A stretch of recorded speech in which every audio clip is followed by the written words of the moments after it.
Nakakaloka. Hindi ko alam. Ito, wala akong pinipilit na maniwala. Alas 4 na. Grabe. Kanina pa namin nililibang yung sarili namin. Gumawa kami ng TikTok. Actually, na-post ko na siya.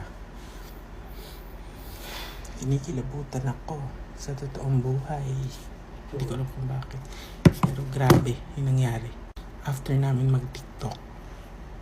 Kasi si Farah, yung aso ko, nagtataka ko kung bakit hindi siya tumitigil sa kakatahol. So, pinakain namin siya. Hindi naman kinain yung pagkain. Then, parang tahol pa rin siya ng tahol. Sabi ko kay Erna, tignan mo yung labas kasi baka may tao or baka may lumalakad, gumagala. Gulat ako. Wait. Kasi nga, yung motor ko nasa labas. Kinakabahan ako, te. Wait. Tapos, sa Erna ngayon, hindi ko alam kung naluloka ako. Pagkapasok niya, kasi nga pinasilip ko siya. Oh my God. Pagkapasok niya, pagkaupo niya, si Farah hindi na tumatahol. Kasi nga siguro akala ko sinaway niya. 10 minutes, after 10 minutes, wala, nakaano lang si bakla. Nakaupo lang, nakatunganga lang, nakatulala. Sabi ko sa kanya, nagtataka na kami. Kasi 4 kami dito. Ayan, 4 lang kami.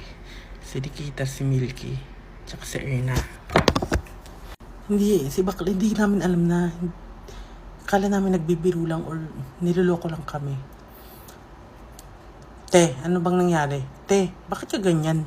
Ginagano namin siya. Kala namin pinaprank lang kami. After 10 minutes, nagsalita na si bakla. Kaya pala tumatahol daw yung aso. Oh my God, naiiyak ako, te. May nakita daw siya. Naiiyak ako, puta. May nakita daw siya sa labas. Babae na walang muka. So, te, anong gagawin namin? So, lahat ng ilaw dito, tumatay pa rin yung balahibo. Lahat ng ilaw dito, binuksan na namin kasi nga, te, 4:10 na. Hindi namin alam gagawin namin. Tapos, kanina nagpapatugtog kami. Pinatay namin. Kasi nga, hindi namin alam kung anong gagawin namin. Inaantay na lang namin mag-umaga.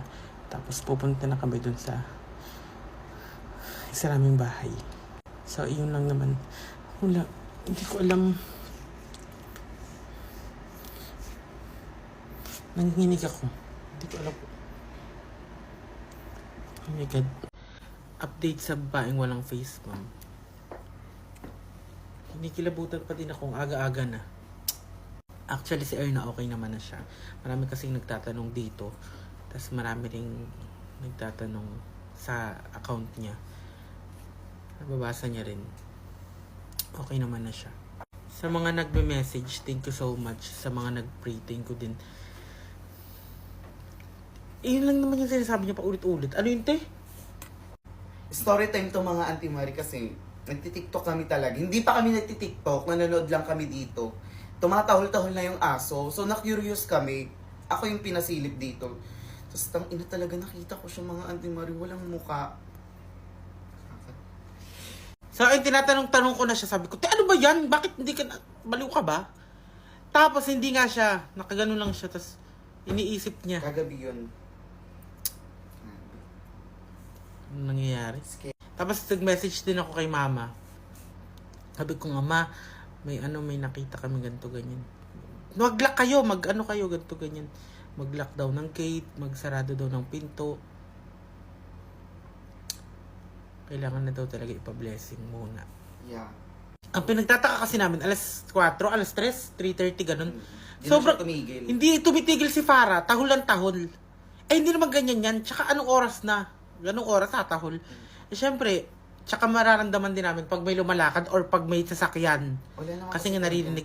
Pero wala. Nung lumabas si bakla, wala din namang tao. Pero may nakatayo, tapos walang face. Walang face. Anong gagawin doon? Sa mukha. So, drawingan yung face. Charis. So, ayun, balak talaga naming umuwi kaninang umaga. Pero kasi, maaga naman na, so hindi na kami umuwi. Hindi kami nakauwi kanina umaga kasi natatakot kami lumabas ng gate. Tsaka madilim yung dadaanan. Kahit maliwanag, kahit maliwanag na, kahit palubog na yung araw, hindi talaga kami uuwi. Tsaka kasi ginagawa din yung bahay doon. Oo. Yun. Paano? Din, wala rin tutulugan. So, binuksan na lang namin lahat ng ilaw, binuksan namin yung... Saka nagpatugtog kami ng bintana. mga hilos ng mga auntie. Yun, nagpatugtog kami. Tapos, nakatulog naman kami. Ito, nakagising naman. Papanood mo nga kami ngayon eh. Charis. Ikaw, kamusta naman yung pakiramdam, Mes? Okay naman ako mga auntie Welly. Nakatulog naman ako na maayos kasi nag-pray. Pray lang talaga. Pray ang sandata Totoo sa yan. lahat. OA na kung OA, pero kaming apat, nakaupo kami dyan. Wala pa yan eh. Kakadating lang nung Kakadating lang nung carpet. Maniwala kasi hindi. Apat kami, nakaupo kami, nakapabilog kami, nagdadasal lang kami. Kasi nga, ayun, nabasa rin naman yung mga comment na pray lang. Thank you so much talaga dahil... Tapos ito, kapit-kapit ko lang to. Kunin mo nga to. Ito. Kapit-kapit ko lang siya. Habang nagdadasal kaming apat. Kasi nga sobrang... Iba, nakakatakot talaga, hindi ko alam kung bakit. Hindi ko siya nakita hindi ko nakita yung sinasabi ni Ernaline. Pero naniniwala kasi ako eh. At hindi ko alam kung bakit, hindi kasi first time ni Baklayan na ganyan. Maraming tendency na nakakita siya kahit before pa, na hindi nga namin pinaniniwalaan din dati. Pero iba talaga, ng pagkakwento niya nun, lahat kami kinalabutan. Eto ha, if ever na hindi nyo na-experience yun or na-experience nyo, please, pray talaga, dasal talaga yung kailangan. Ayun lang naman. Hindi pa kami kumakain kasi nga hindi kami lumalabas. Anong oras na 2:34 na. Grabe.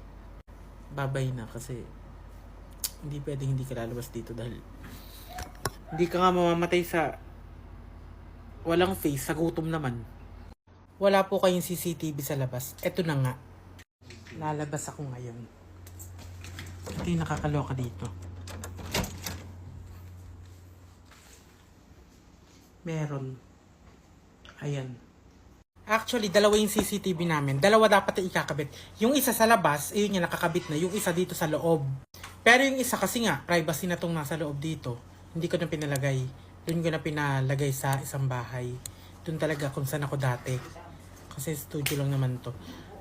Nilagay. Nawawala yung box na kailangan i-scan muna bago gumana. So, hindi siya gumagana. Yun yung mali namin. Kaya hindi namin makonfirm kung tao talaga yun o kung something na hindi namin alam kung ano talaga siya. Tapos ito pa kanina. Dalawa lang kami ni Ernang naiwan dito kasi yung apat kami, di ba? Actually 5. Yung manager ko nasa Palawan ngayon. So dalawa lang kami ni Ernang naiwan dito kasi yung isa nagturo ng sayaw tapos sumama si Nikita. Ito yung nagturo. Hello. Tapos ito si Nikita yung sumama. So ang nakakaloka ito. Nakakatakot na yung kanina, ay yung kagabi. Na biglang may ganong something.